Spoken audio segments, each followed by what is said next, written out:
and welcome back to The Give and Go. I'm your coach, Reynoso, here with my boy Soltero. What's up, guys? Bro,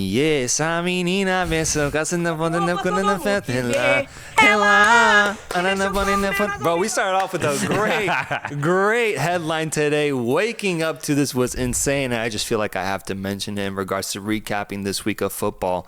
Controversy in the Prem, drama in the Prem as referee David Coote gets caught on video calling Jurgen Klopp a Say it. Say it, man. Yes,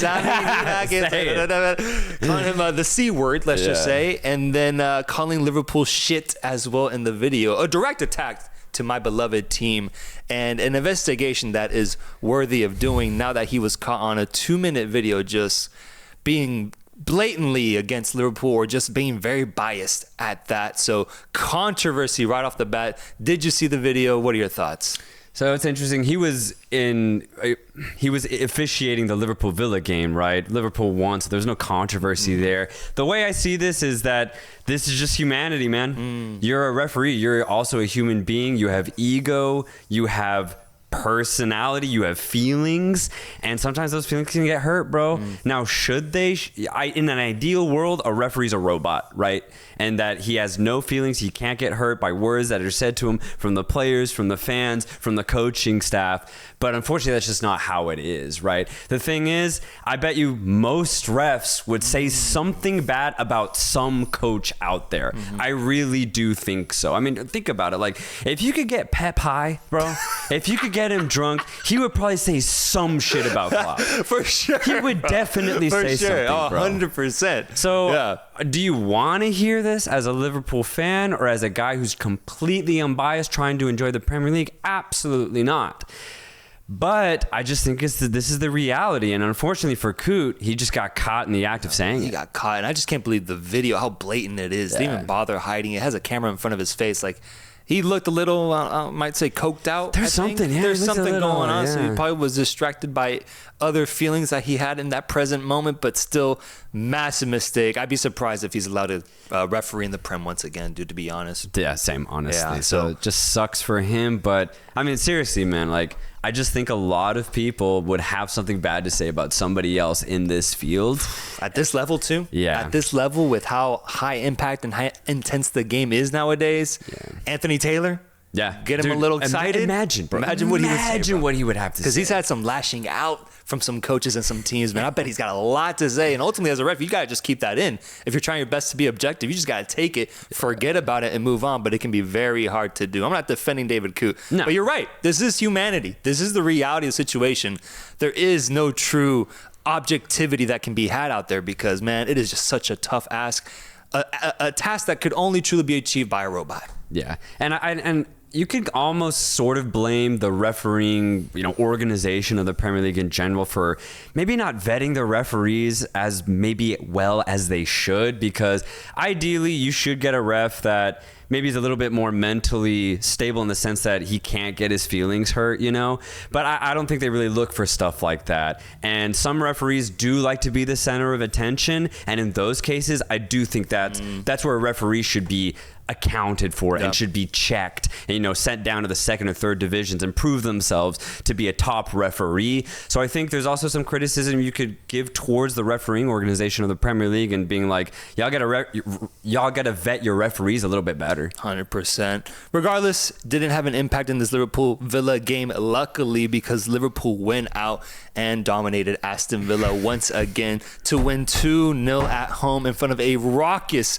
exciting, thrilling Anfield atmosphere once again. And Liverpool continues their incredible form. Mo Salah continues his incredible form. And all 11 players play absolute great football under the genius of Arne Slot to continue that trend, that pattern of being the best team in Europe right now. The best team. It's also the best counterattacking football I think I've seen since prime Atletico Madrid. Wow. I'm not even kidding. Like, the way Liverpool have been playing these last 6 weeks at this point, this is Arne Slot football at its finest. The way that he's been able to mesh his tactics with this Liverpool squad is incredible.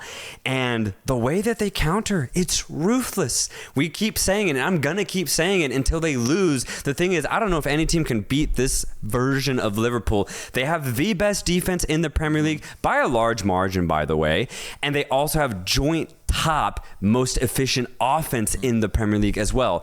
You say those two things out loud, bro, you end up winning the Premier League. Best defense, best offense. So it makes sense that Liverpool are top of the table. And it makes sense when you look at this performance against Aston Villa. Ruthless.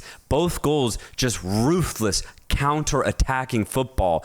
They're brilliant, man. They are brilliant to watch. This performance was just massive, and it was already true before the game, but I think Mo Salah has cemented himself as one of the best counter-attacking players offensively just all time. He is so clinical, it is ridiculous. Whether it's to score a goal or to lay off that perfect pass and transition, he is so smart, he's so calculated, and that second goal represented it fully with the way that he faked that he was going to hand it off to the players out with him, created space, let the ball roll in front of him, and Martinez bites, comes out, and then a little chip shot over him. Just class, world class, sitting on the edge of the touchline and just letting it all ring in, man, celebrating and feeling that Anfield atmosphere. Mo Salah, man, I'm at a loss of words now for what he's done for Liverpool and the form that he is in. Arguably the best player in the world right now. And it's crazy that every week I see a rumor that Salah's going to go to a different club at the end of the season. We haven't cemented a contract with him, man. It's nuts, I think at this point we got to commit to it. Just go year to year, man. Yeah, I really, pen to paper. Yeah, I don't get it. Just wait for one season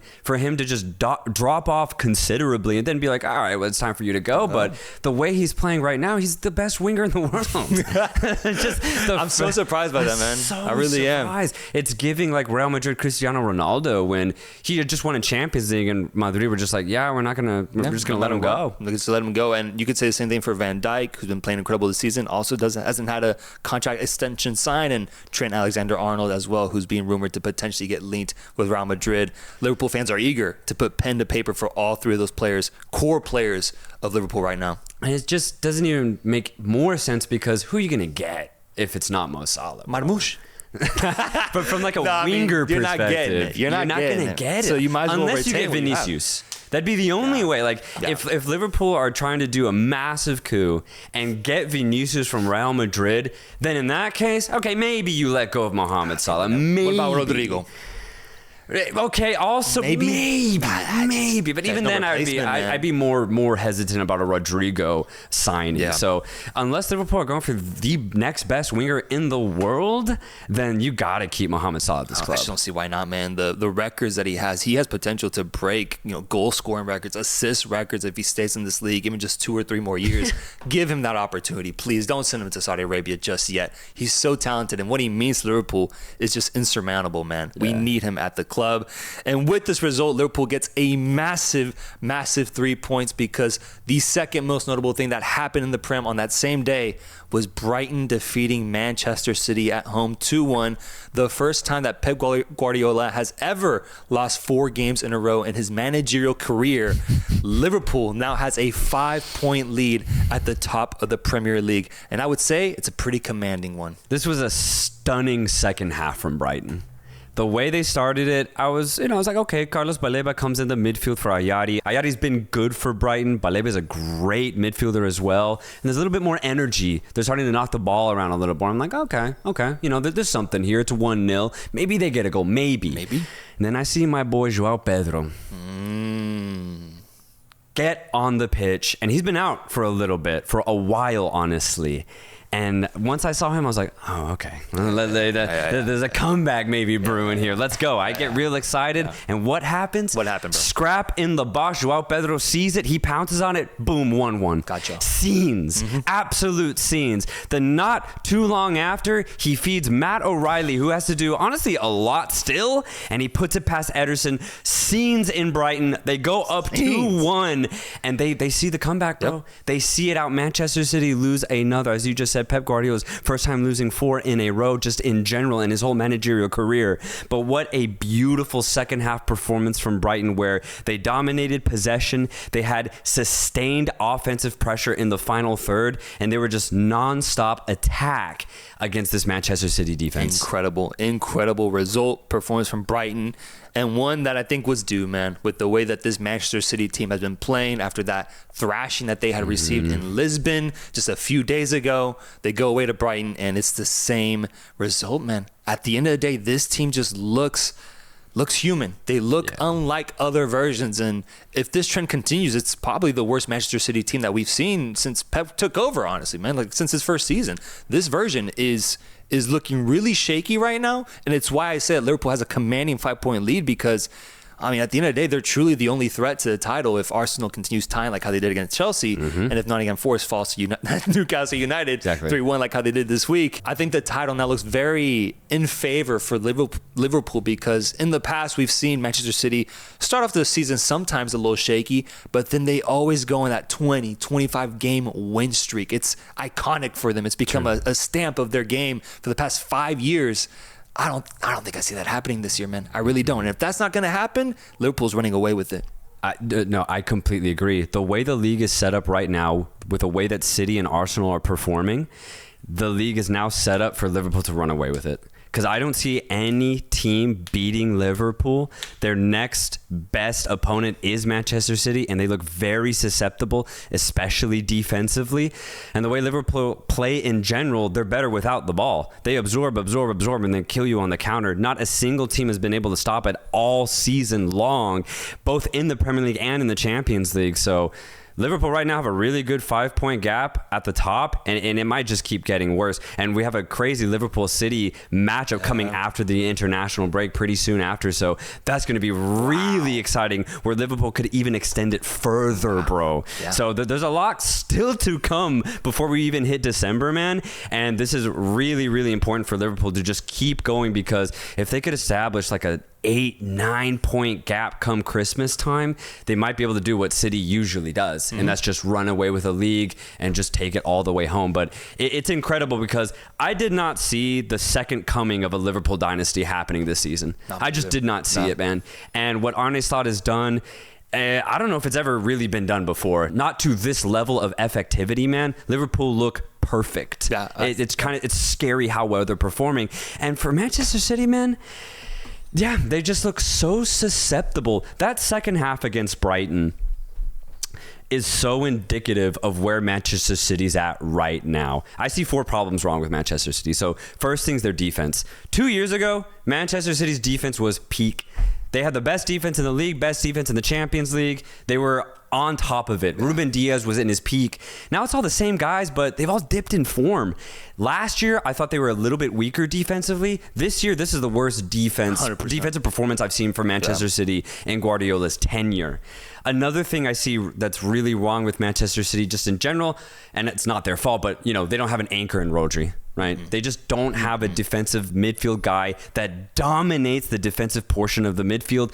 Kovacic is doing great, but he's just too offensive thinking, right? He's not going to be able to command defensively the way that Rodri does.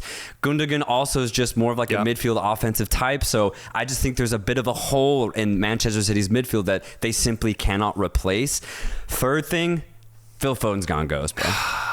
Phil Foden's gone fucking ghost. I know, man. I know.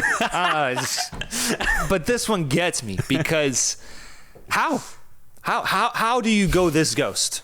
How? I don't know. What we saw 12 months ago. Yeah. Incredible. My only thing that I could say is just pure fatigue. As in, maybe he gave absolutely everything he could to be the best player in the Prem all season long last year, and now he's simply just tired.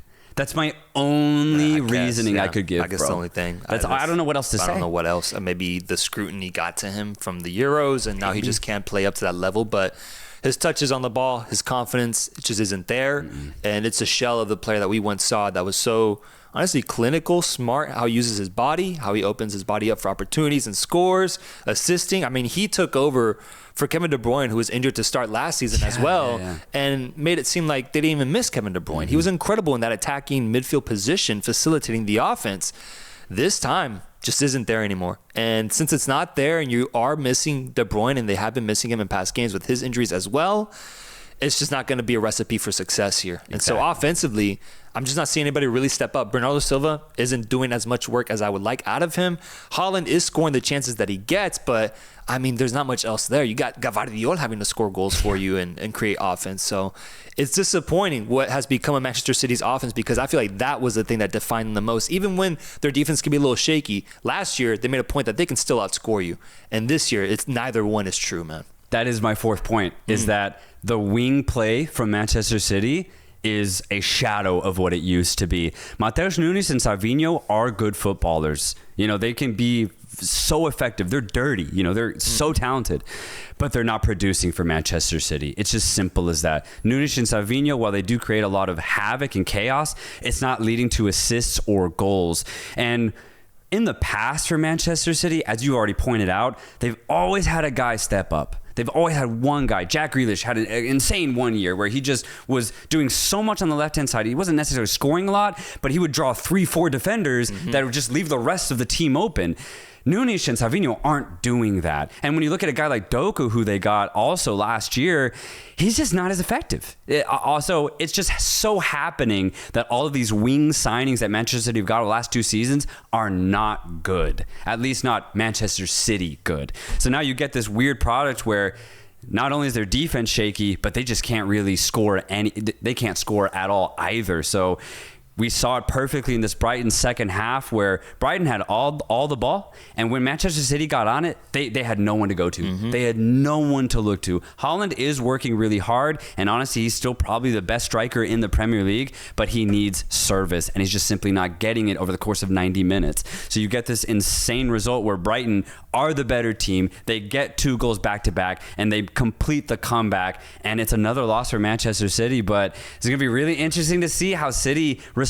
I thought they were going to spawn after a Sporting loss. You know, I thought they were going to spawn after these weird results, but yet again, they completely crumbled in the second half to just beautiful offensive football from Brighton. I mean, ultimately, it was a massive weekend for Liverpool fans, because with Manchester City losing, with Nottingham Forest losing, and then the following 2 teams in Arsenal and Chelsea tying, it was a glorious day where all top teams except Liverpool dropped points essentially.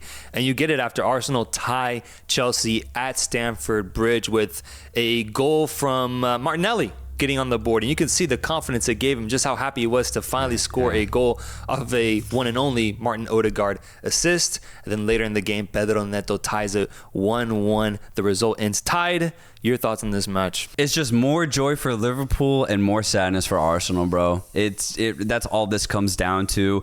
We know Arsenal's been struggling for the last 3-4 weeks. This was not going to get easier against Chelsea, bro. There was absolutely no way at Stamford Bridge. Even though Chelsea aren't the most consistent team, they've been performing at a pretty high level all season long. This was never going to be easy. I think a draw ended up being very fair. Both teams went at each other. Not a lot of meaningful chances on goal for either side. So I think 1-1 is completely fair. And again, this only helps Liverpool. 100%. That's it. And here's what's crazy, bro. From 3rd to 9th place, only 1 point separates the teams. Wow. That's it. That's insane. It's insane, bro. That's insane. It's ridiculous. So, like, the upper mid-table of the Premier League is fascinating. And then there's Liverpool. It's nuts, bro. Like, the battle for 3rd and 4th place, the Champions League spots, might be the craziest we've ever seen it in the Premier League, because they're all just so even. Chelsea, Arsenal, Nottingham, Brighton, Fulham, Newcastle, now Aston Villa, they're all on the same level. Like, they can't be consistent enough to outdo their opponents. The only team that is consistent right now is Liverpool. No, 100%. I think that's represented in this game with Arsenal coming into it. I mean, this was kind of like last week's game against Newcastle United. You just knew. You just knew there wasn't going to be 3 points for them to have in this game. And that's them. We've already talked about Arsenal. It makes sense. But for Chelsea, I will say, I've been a little disappointed with how unable they've been to get a victory, get 3 points against any other team that's above them, honestly. They weren't able to do it against City, weren't able to do it against Liverpool, not even against Manchester United were they able to get a point or 3 points fully.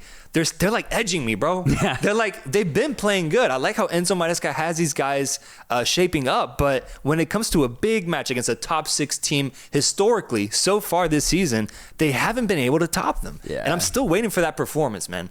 I think we'll get it eventually, but it has been a bit of a slow process when it comes to looking at the upper echelon of the Prem and wanting Chelsea to be successful in that category. Yeah, and I think it comes down to like the inconsistencies of Nicholas Jackson. He's just ultimately not the striker you'd want to lead a really good offense. He can do a lot. His work rate is fantastic, but honestly, Darwin Núñez is the better version of Nicholas Jackson because Darwin at least builds with the wingers around him and midfielders. Nicholas Jackson sometimes is just a dead end. And I think that really hurts Chelsea's offense because the wingers can only do so much, but the wingers are doing a lot. Madueke gets on the ball so much. Neto, I thought. Neto's fantastic. Great, yeah. He's fantastic, bro. And you have Jadon Sancho off the bench as well as Nkuku. They give you good minutes, but they just need a finisher, bro. Like ultimately, that's what I think that comes down to goal-wise. And then midfield-wise, kind of like Foden, I do think Palmer's just not been as good. I really do think so. And the same thing in this performance against Arsenal. He has moments where he plays brilliant football, but in every game, he just kind of disappears for a little bit. And that didn't happen last year. He was always on it. He was always dangerous. But this year, he's a little slow. He just looks a little bit more tired. So I just think there's a bit of decreased performance from Palmer's perspective as well. And then I will keep saying this until he either changes his performances or he just retires. Malo Gusto could be the best fullback in the world, bro. He could be the best fullback in the world if he could just be efficient in the final third, man. Okay. It's ridiculous because the chances and the opportunities that he creates are ridiculous, man. Ridiculous. He finds himself in the most crazy open spaces out in the wing as a fullback, but he never does anything with it. Never.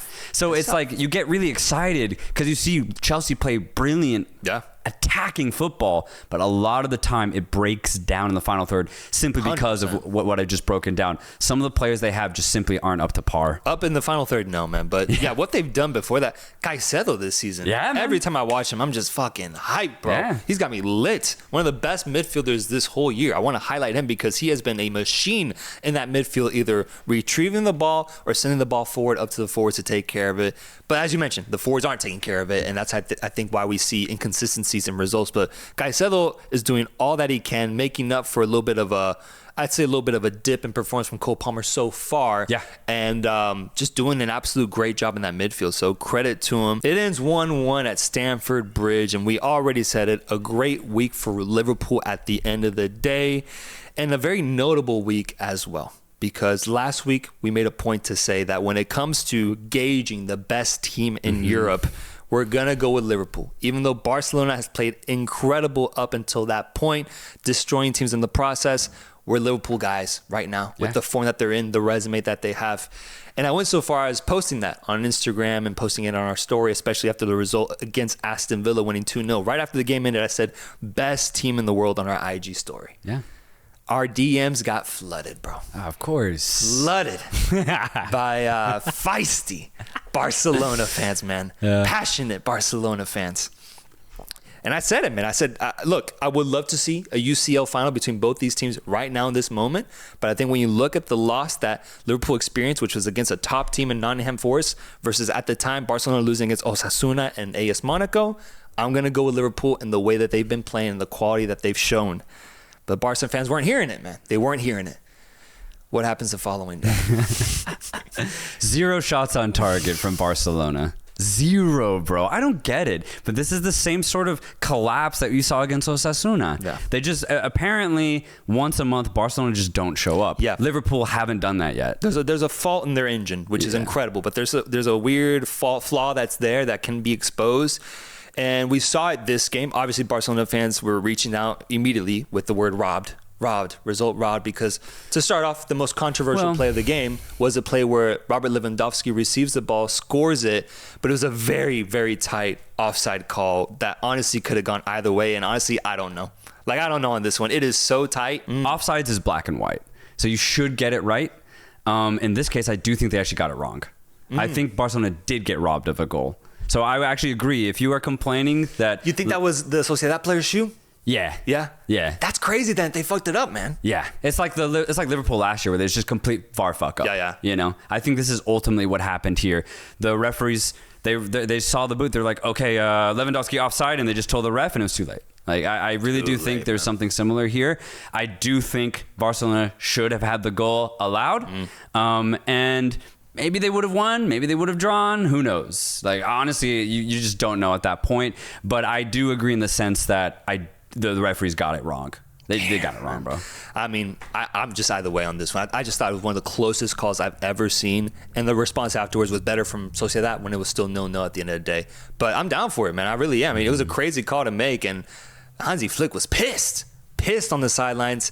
And afterwards, we saw Sociedad honestly put in a performance where they could have had 2 or 3 goals in this game. With the offensive performance I saw from them, really surprising from a team that right now I believe is in 8th place in La Liga. Yeah, that's the problem. And that's why we put Liverpool ahead, because the team they lost to was Nottingham Forest, who, you know, are right there battling for 3rd place position. Whereas Sociedad have actually had a terrible season so far, at least by, you know, their hopeful standards, given that they were in the Champions League last year.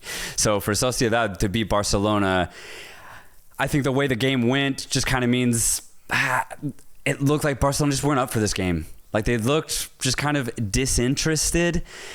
And maybe that's the fault of La Liga in general, bro. Like, can Barcelona be up for every single game? Obviously, you'd hope to, but I do think this is what happened against Osasuna. This is the same thing against Sociedad. I think Barcelona sometimes just choose not to show up. I think if they had really wanted to go for this game, I do think Barcelona would have won. But they looked second to every ball. They were losing all the physical battles, and that's credit to Sociedad for making a very physical defensive game.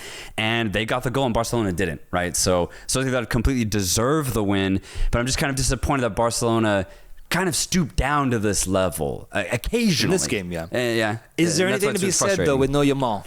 Absolutely. I think that's a big factor. Absolutely. We literally said last week that Yamal is in the front runner for Ballon d'Or this upcoming season. He's been one of the best wingers in the world. So for the absence will definitely be felt. Yeah, I think when it comes to Barcelona's offense specifically, there is no rotation up front like how Liverpool does have that depth where if Gakpo's out, you put Luis Diaz in and you feel confident about how they perform. Jota's out, you put Nunez in, you still feel comfortable. But with Barcelona, I do feel that if you don't have Rafinha, Leva, and Lamine Yamal starting up front, if one of them is missing, I don't know if I can trust the offense as much. Yeah. And it showed in this game specifically. Yamal out with, I think, like something muscular. Yeah. Honestly, he deserved a break. Yeah. He deserved a break. But I did get a little worried when I saw him on the bench because I was like, can they withstand playing away from home without one of the most important creators? I think it showed today that they really do need him. Yeah, and it even more accentuates how stacked Liverpool are, bro. Stacked, man.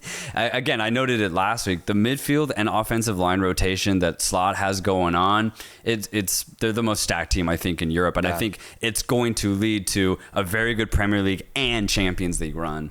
Now, for Madrid, though, this makes it interesting because this is a loss. Madrid obviously thrashed Osasuna 4-0. They're a game behind. If they win that game, which was against Valencia, you assume they'll beat the worst team in La Liga. Now it's only a 3-point gap. Madrid's back in the title race. You think so? I think so. I would think, but they've been hit with some crazy injuries, man. Bro, you see their injury, Holy shit. Oh my God. And that's really the only thing keeping me from being fully on board with this idea that Real Madrid is back in the title race, because I think Barca will pick it back up, but Madrid lose Militao in this game, getting back-to-back ACL tears, and it was awful once again. Reminded me of the Carvajal ACL tear, where you just hear the audio of him screaming, and immediately he just knows that he's done. He's done. And so that's worrisome for Militao in his career, because that's 2 major injuries in a row.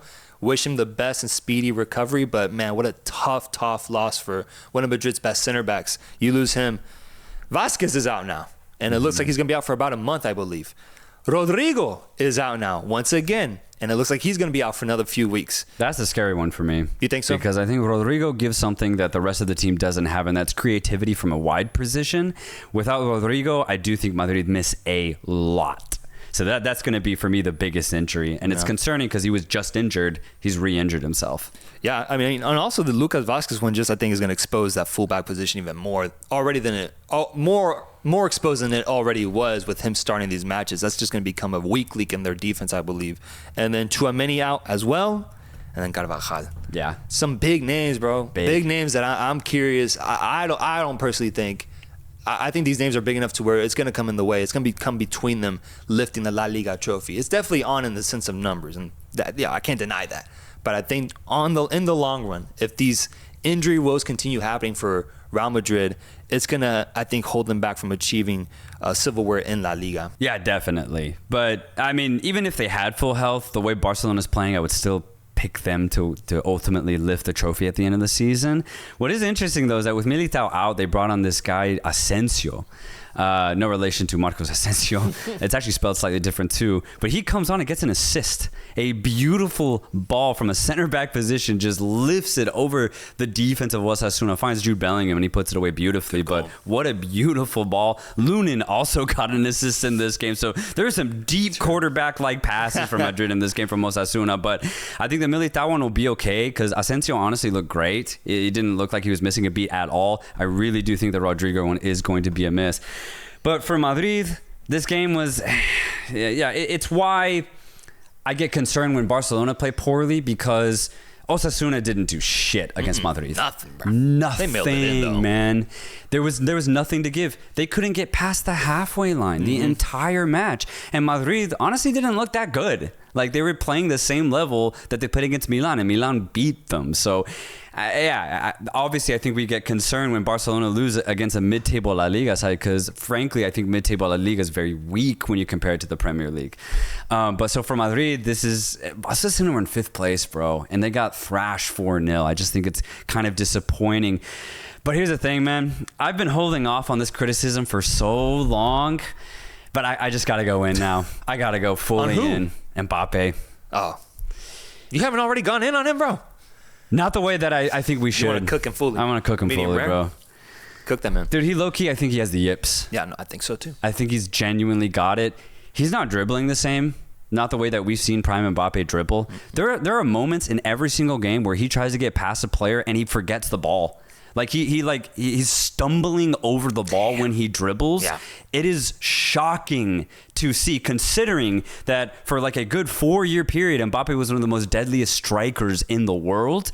Now to see him trip over the ball, it's shocking to see. But not only that, we've said it a couple of weeks this season. He's not striking the ball the same, dude. He's not hitting it. He tries to swing at it. My best guess is that his knee has extended by like an inch, and his brain hasn't noticed that. Something's off. Okay, I see what you're saying. Something's that could be off. So he's swinging it the way that he think he should, but he's not making the right contact that he's used to. Something is very, very different about the way Mbappe attacks now, and I just want to completely point it out because at one point, he was one of the best players in the world. I think he's still considered that, just considering the name. But the way he's playing, bro, it's just simply not up to par. Like, I could probably name an entire bag full of players right now in Europe that are playing at a much higher level than Kylian Mbappe. The difference with Mbappe is that he gets on the ball a lot simply because of his positioning, and he's with Real Madrid, the biggest club on the planet. So I just think that's why he's still, maybe there's some good grace with his name right now, but bro, if he was at any other club playing like this, I think it would even be worse for him because that club wouldn't be winning to the extent that Madrid are. No, that's true. And so I just think whatever's going on with Mbappe, I'm genuinely concerned now. As in, if you're an Mbappe fan, although I don't think most of them really exist, I would be very, very concerned because the way he's playing every single week, and this started honestly probably a year ago, it doesn't look indicative of something that can be fixed. I just don't know what he does. He needs like a long break. Maybe he needs an ego check, or maybe this is a problem with Ancelotti. Because I think the positioning of Mbappe as the sole number 9 simply doesn't suit his play style. We saw it against Barcelona with him getting offside like 5 fucking times. And we saw it again against Osasuna where, honestly, if you just keep Mbappe checked, he doesn't know how to play you in the center of the park. He just doesn't know what to do. Mbappe's at his best when he's completely out wide, and it doesn't work because Vinicius is in his position. The thing is, I'm putting Vinicius in that position. I'm not picking Mbappe all day. So the worries that I think most people had about Mbappe going to Madrid, I think are actually happening because that left wing position is Vinicius's. It will be Vinicius's, and Mbappe doesn't know where to find home. He doesn't know how to fit in this offensive scheme of Madrid.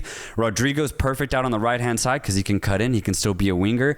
Bellingham's trying to do his job. Bellingham's trying to do his job. But the thing is, with Mbappe in the middle, Bellingham actually also doesn't get to be as effective because there used to be a hole in the center last year that Bellingham could infiltrate and exploit because there wasn't a number 9. Now that Mbappe's there, when Bellingham tries to get in that space, they clutter up and they kind of run into each other. So I think Bellingham's performances offensively decrease, and then Mbappe, like I said, just cannot figure it out himself. So right now, the center play of Madrid is horrible to watch. It is horrible. Yeah. The only reason why they're winning is because you have a guy like Vinicius, probably one of the better wingers in the world. And then, of course, you still have players like Valverde. And, of course, Bellingham can figure it out. But if we're talking about winning La Liga, if we're talking about going deep in the Champions League, they're not going to do it if they keep playing like this. I wonder how many Madrid fans right now would take Joselu over Mbappe. No, seriously. Bro. Because what Joselu do in terms of impact, role, he fit into this team so much better. He had that offensive instinct that I think is gone. It's left Mbappe's mind, and I don't know where it went, bro. I'm concerned as well because what I'm noticing from him is his burst of speed is gone. Yeah. There'd be so many moments when he was like 18, 19, where he's one-on-one with the defender, chasing after a ball, and it was exciting to see him completely outrun that defender and be a whole yard in front of him and then score a beautiful goal. Now we don't have that. It might be too cluttered. He might not be in transition as much, whatever it might be. When he's on the ball, I just don't see the same amount of pace. And with that, neither do I see the same type of creativity because I've noticed that he's starting to get really desperate when he gets on the ball. I think he himself knows the form that he's in, and he's swinging at everything, bro, with no care in the world, hoping that something hits and lands. And more than often, it hits a defender or it just goes wide. So it's crazy, bro. I agree. It really is crazy what we're seeing from Mbappe, and it's worrisome because I mentioned in the past, I think there's a chance now that he might have peaked 2-3 years ago. Yeah. And what we see from now on is just a lesser version of that. That's terrible. It's terrible, it's man. So sad, he could have been like I always thought that he would have his season where he goes on to be the best player in the world and wins a Ballon d'Or. I feel like now that's completely up in the air, especially with what I'm seeing in regards to his relationship with France football too. And not being up for those games as well. Like something's not clicking mentally for Mbappe. And the only thing I can say that's been positive for him is that he has been healthy. His track record is good when it comes to injuries. I'm thinking if he plays enough games, eventually he'll figure it out. Is my only silver lining here. Yeah, that's all I can say too is if he just keeps shooting, maybe he gets lucky and scores 5 in a row, and then he's like, oh, okay, I can score. And then he just figures out his mojo again. That's all I could say, but I think that at that point, it's just down to luck, and that's not good, bro. Not good. But it's just so frustrating because, I mean, Madrid just didn't need Mbappe at the end of the day, and I don't think Mbappe needed Madrid. I just don't think this transfer should have ever happened for both parties, and now both parties are suffering because of it. So yeah. I just think this is. I mean, I can't blame them for getting Mbappe. I thought that was incredible when it happened because I thought they were going to get a different version. I think hindsight is 20/20 in this situation. What they have now, I would have never gone out for Mbappe with the way he's playing now. Yeah. It's insane. Let's move on forward to what I'm considering the best title race in all of Europe right now is the title race happening in Serie A in Italy.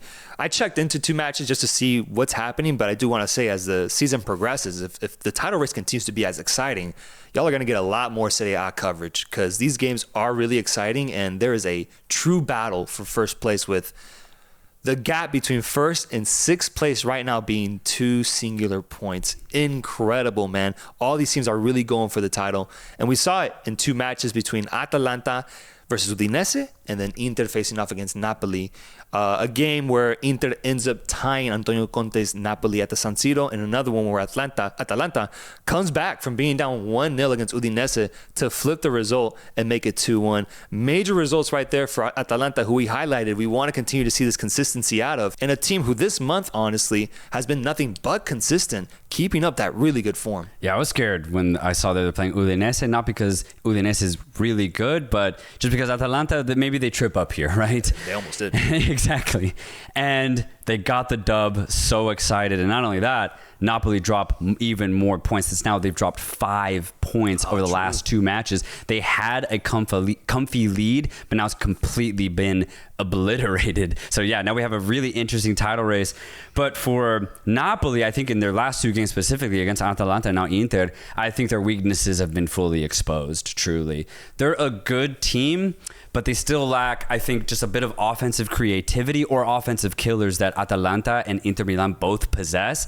I really don't see Napoli lifting the Scudetto at the end of the year. I do think it'll either be Inter Milan or hopefully Atalanta. I think if there's ever been a year, bro, this is it. They have the most offensive creativity out of the top 4.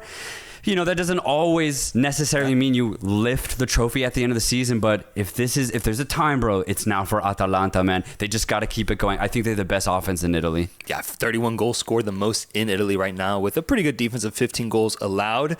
Fiorentina is actually sandwiched in between Atalanta and Inter in 3rd place. Yeah, Fiorentina's been quietly just racking up points. I think they've won 5 or 6 straight. That's crazy. And they've only lost 1 game out of 12. Yeah. That's ridiculous. And then what's crazy, you mentioned it's, if there's a special opportunity here for Atalanta, say the same thing for Lazio. You can. In 5th place right now on the same amount of points, by the way, bro. Yeah. Lazio with an opportunity to go for a Scudetto here. And then 1 point under them, Juventus, who is undefeated so far, surprisingly, with 6 wins and 6 draws. This top 6 race is ridiculous right now, man. Must watch TV.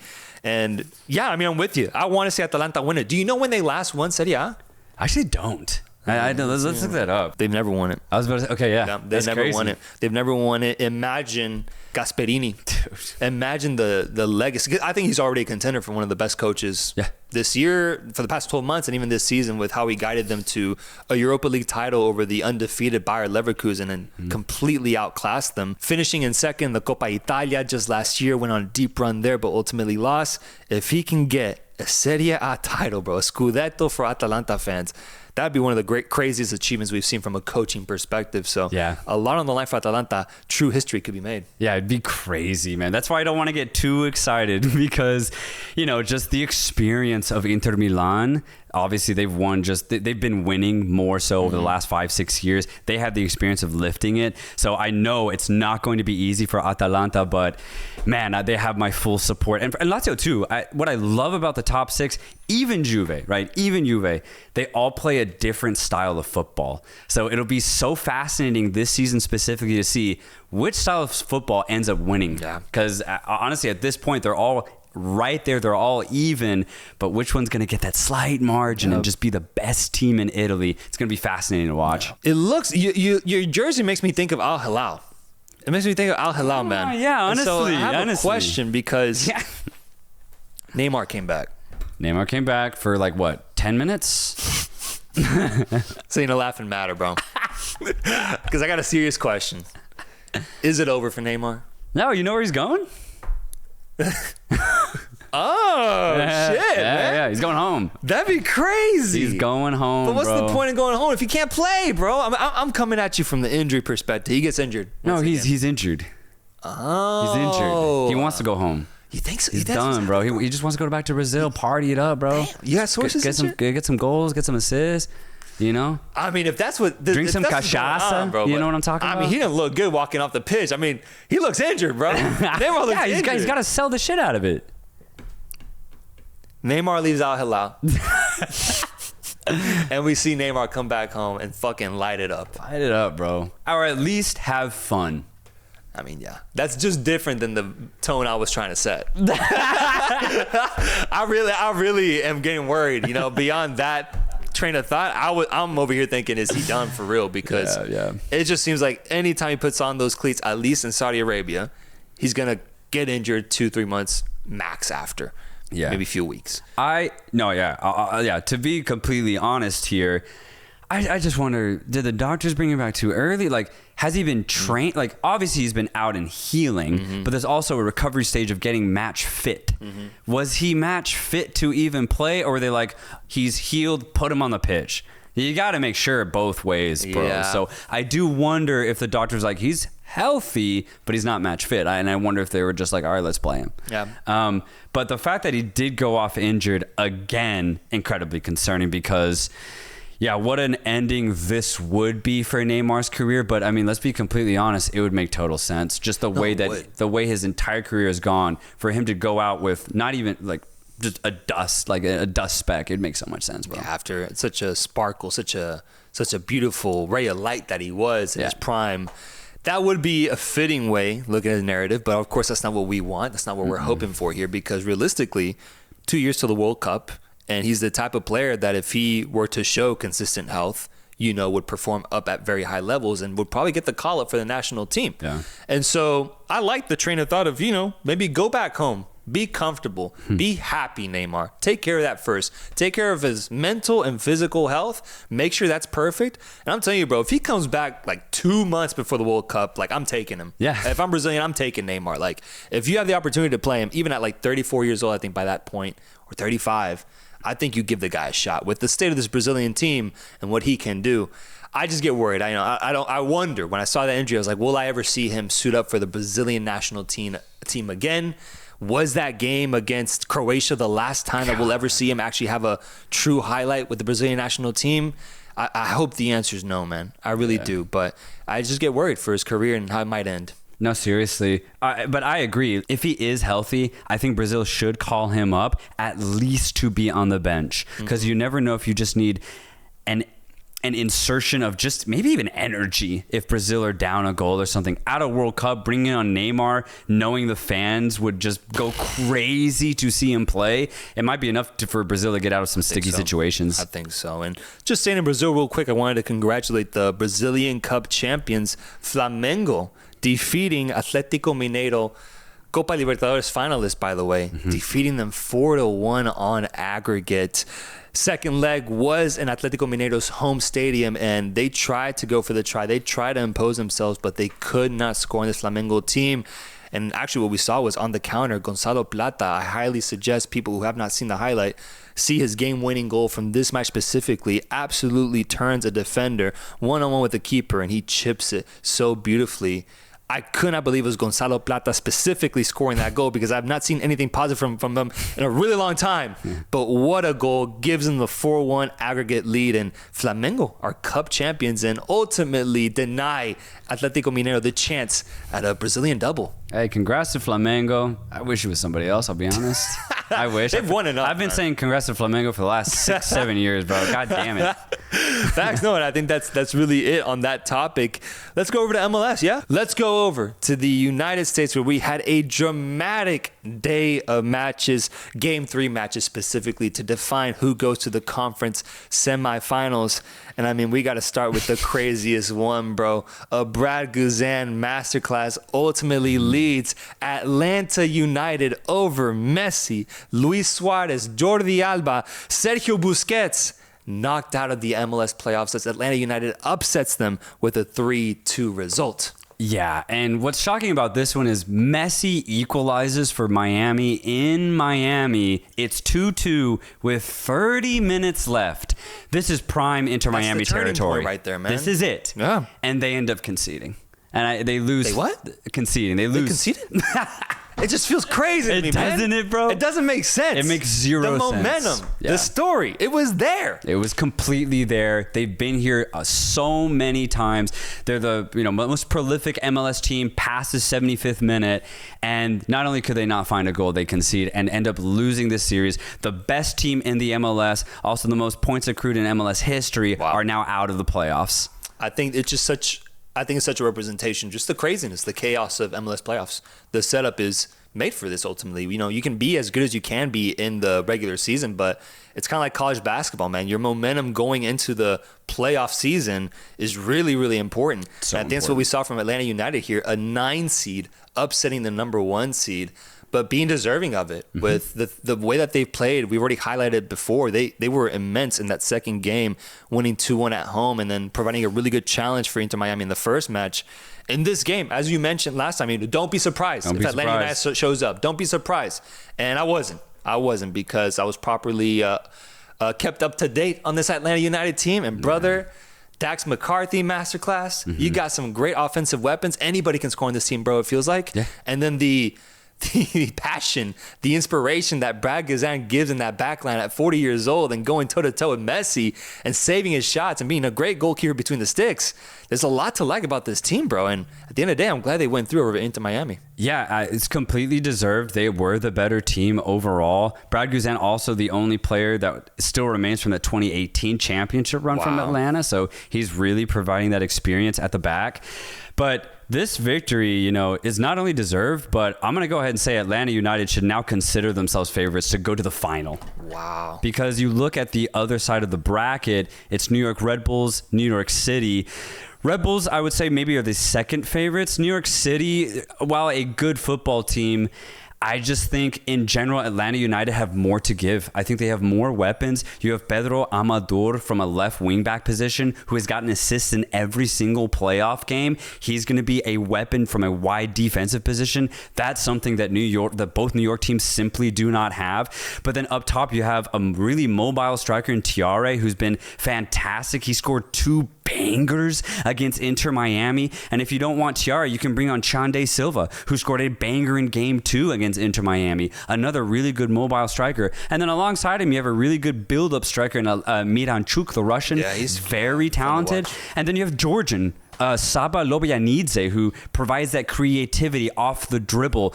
I just think in general, Atlanta United have way more offensive weapons than any of the New York teams. So going forward, I think Atlanta United will probably be in the final. Yeah, New York is really interesting. Both New York teams. New York City, I don't think has the offense to match up against Atlanta United. I agree. In 2 of their 3 matches, they were held scoreless. New York City FC, outside of that game that they hosted Cincinnati, the other 2 they won.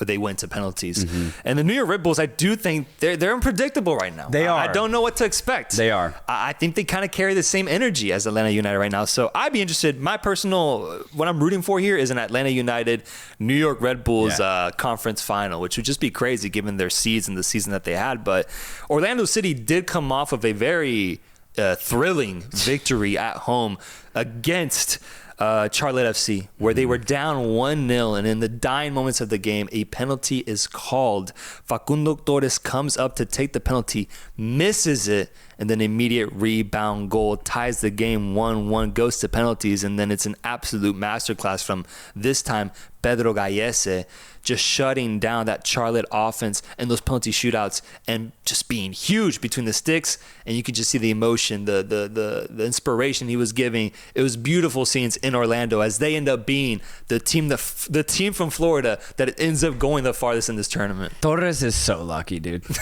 He's so lucky, man. It basically was a buzzer beater because it was the last play of the game. We were like, the 98th, 99th minute at this point, and he missed the penalty, bro. He got it blocked. Yep. He's so lucky that it came right back to him. Mm-hmm. So lucky, bro. And because of that immense luck, they now are in the next round, bro. That is it. It's tough pill to swallow if you're a Charlotte FC fan. Dude, it sucks, What do you think, though, man? There's discourse on Twitter after this game about that rule, where if the player who takes a penalty kick is allowed to touch the ball if it gets saved. Do you think there should be some sort of rule there to deny that? You know, if you take a penalty kick and you miss and it rebounds to you, you're not allowed to be the first player to touch it. No, because it's like hitting the rim off a free throw. If it hits the rim, you can also be the first player to get it off of a free throw. So in this case, the goalkeeper puts it back into play for anybody to touch it. So I think it makes sense. I think it's fine. Makes sense. It just sucks. It's definitely a way to cope if you're a Charlotte FC fan, is to, you know, put in a what do you call it? Like a petition. That's the only way you get. That's the only thing you can do. It's tough. It's tough to accept, and I get it. It's a tough way to lose. But Orlando City goes through, and I love the scenes. I really did. That purple in the stands and the fans just celebrating like crazy. It was really, really dope to see. I think the Orlando City-Atlanta United matchup will be tough, though. I think it'll be tough for both these teams. I do think Atlanta provides a better threat, and I do think they'll be the favorite going in, but I'm not going to sleep on Orlando City specifically. I'm not going to sleep on them. I just think Atlanta have way more to give, and they're also just, for some reason, have caught fire, bro. Like, their form is ridiculous That is right true. now. Ever since Decision Day, Atlanta United have been playing some of the best football in the Eastern Conference. I think it'll continue against Orlando. Yeah. But yeah, I hope we get an Atlanta-New York Red Bull final, or a conference final, because I do think those two teams would be deserving of going all the way. Yeah, a place where I am going to get some sleep is going to be in the other conference, as we have LAFC going up against Seattle Sounders and LA Galaxy going up against Minnesota United. LAFC, let's start with them because they just defeated Vancouver Whitecaps at home after getting their asses beat in Vancouver. They come back, step up, Bogus getting a goal to make it 1-0, and that's all that was needed to trump this Vancouver side, who unfortunately did not show anywhere near the same amount of fight as in that second leg match. LAFC goes through and they're on to the next round. Yeah, the difference in this match really was just the front three of LAFC. Bouanga constantly attacking Vancouver's left-hand side, and then Bogusz being able to find space. Honestly, had a dirty play that set him up for that goal. And that was it, though. The thing is, Vancouver had a lot of the ball. They just couldn't find the gaps. They did try to attack the way they did in Game 2, but LAFC were just ready to defend, and it ended up working. But I'm still not convinced from this LAFC team, bro. Problem is, they play the most conservative team in the West in Seattle, so they will probably go to the conference finals. I just wish they played somebody else because I do think this LAFC team can be exploited. Yeah, I'm be honest. I think they're going to go through pretty easily here against Seattle. I didn't love their performances against Houston. I think Houston shot themselves in the foot and honestly made that very easy for them to win. And Seattle, credit to them for doing what was needed, but I don't think I see the same thing happening here against LAFC, who does have experience like in latter stages of these major tournaments. I think that'll show, and then individually a little bit more class. The matchup to watch, though, is LA Galaxy against Minnesota United. And the question here is, can they put in the same type of performance that they put in against the Colorado Rapids, where they scored 9 goals in 2 legs? Yeah, Galaxy's just got to keep churning, bro. They can't get phased by Minnesota. Minnesota's going to give them a good fight, more so than I think Seattle will give LAFC. But Galaxy just got to keep going. I think they're the best team left in the MLS. I think if Galaxy play their football, they'll be the ones who lift the MLS Cup at the end of the season. That's why I think this matchup is big, though, for the mentality of players, because I mean, I'm sure they're looking at the other side of the bracket and being like, Messi's gone. Yeah. Like, this is our opportunity. This is our chance. I really, really hope they step up to it, bro. I really do, because this has been a playoffs of upsets here, with Columbus getting knocked out too. Last thing I want is for them to get confident here and get upset by this Minnesota United side and see this as a season that they ultimately end up regretting, where more things could have happened. I think this is the year for them to do it, man. I really do. And I think they're going to do it against Minnesota United. I'm just a little fearful of the opposite side, because the opportunity is so big for them right now. They must be looking at trophy eye to eye and being like, we can actually lift it now, bro. Yeah. And I just hope they don't get in their heads. Yeah, dude, I have the same worry, just because this could just come down to experience and nerves. But if they can overcome that, bro, they'll host the final too. Damn. If they beat LAFC in the conference finals, they will host it, because both Miami and Columbus are out on the eastern side. So just knowing that too, I think it's going to make it really exciting. But man, what an opportunity. But I do, just in general, looking at the MLS playoffs from a bird's eye view, I really want to know what everyone's thoughts are on the playoffs in general, bro. Ricky Pooch tweeted after they beat Colorado. He said, 22 days till our next playoff game. MLS, come on. Yeah. And let's really break that down, bro. 3 weeks break. 3 weeks. That's as long as the European fucking offseason. Damn. Basically, bro, the European offseason, 1 month, bro. Damn. It's 1 month. So basically, between playoff games, LA Galaxy are getting almost a month off. That's ridiculous. But here's the thing. It's always been like this. Mm-hmm. The MLS does a lot right. They do so much right. I mean, they've built this 2019 league, and they've been able to attract so much talent. The fan bases are incredible. But the one thing I think the MLS does get wrong is the way their season's structured, bro. This is honestly just terribly flawed when it comes to the structure of the playoffs. Also, a series, right? Yeah. Pretty weird, bro. A lot to be said there. There's a lot to be said there, just in general.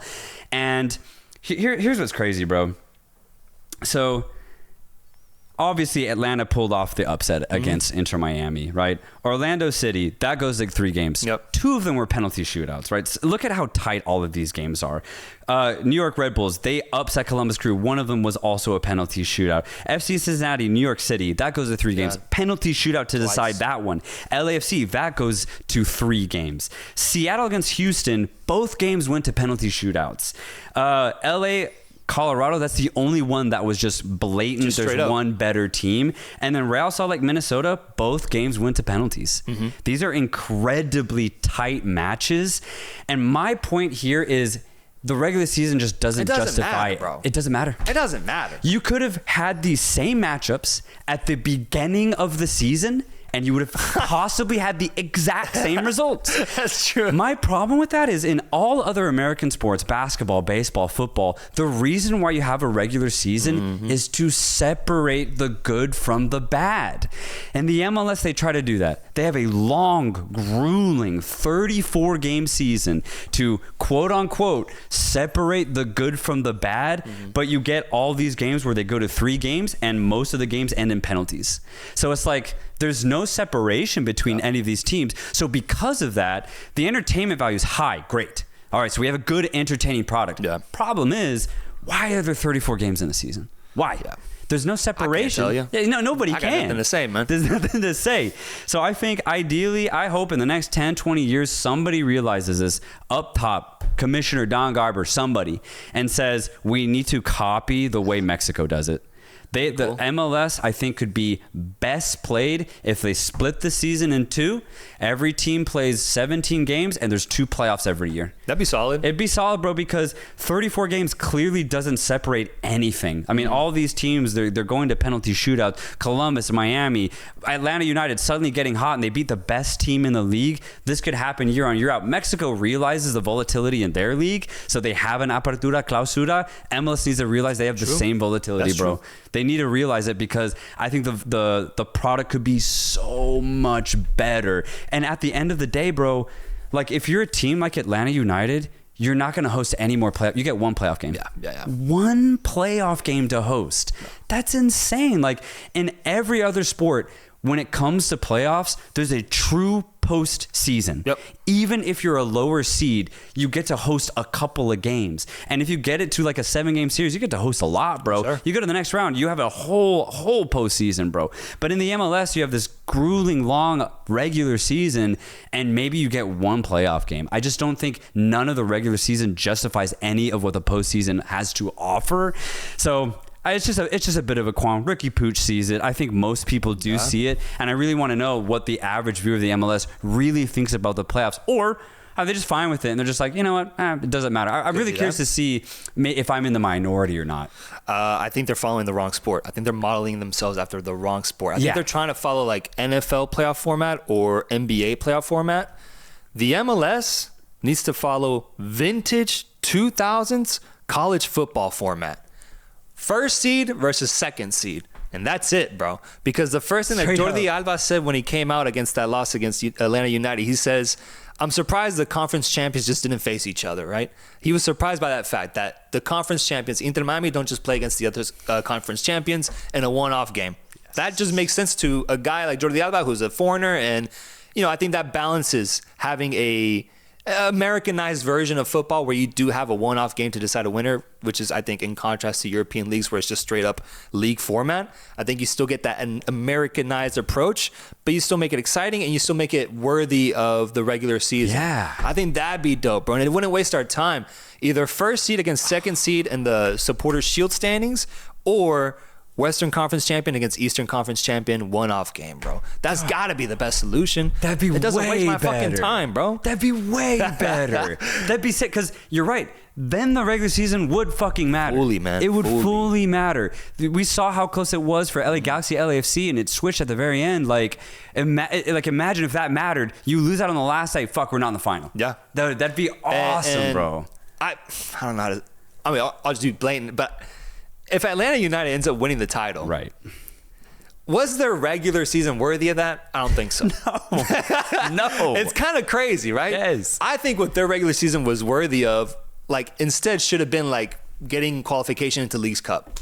They landed and they finished in 9th in their conference. They get Leagues Cup qualification, but you don't get a chance to lift the fucking title, bro. No, dude. Not in my league. Not even New York. In my opinion, none of the New York teams deserve it either. Actually, none of the remaining teams in the Eastern Conference, I think, deserve to go this far, considering that the regular season is so long and the postseason is so short. Yeah, dude, that's a great point. I need college football. That's a great format, point. man. a vintage before the college football playoffs, just one versus number two, or conference champions against each other, and let's have ourselves a day. But I think MLS is going to just continue going down this path. I know, dude. And it kills me, man. It kills me. I just don't think they're ever going to change it. But it just comes to a point where I don't want to say fully check out, but I'm just like, I mean, I barely watched any regular season games. That's the problem. I barely watched any. Dude, it ultimately doesn't matter. If Atlanta United has a team that can go all the way to the final, but have the regular season that they had, what's the point?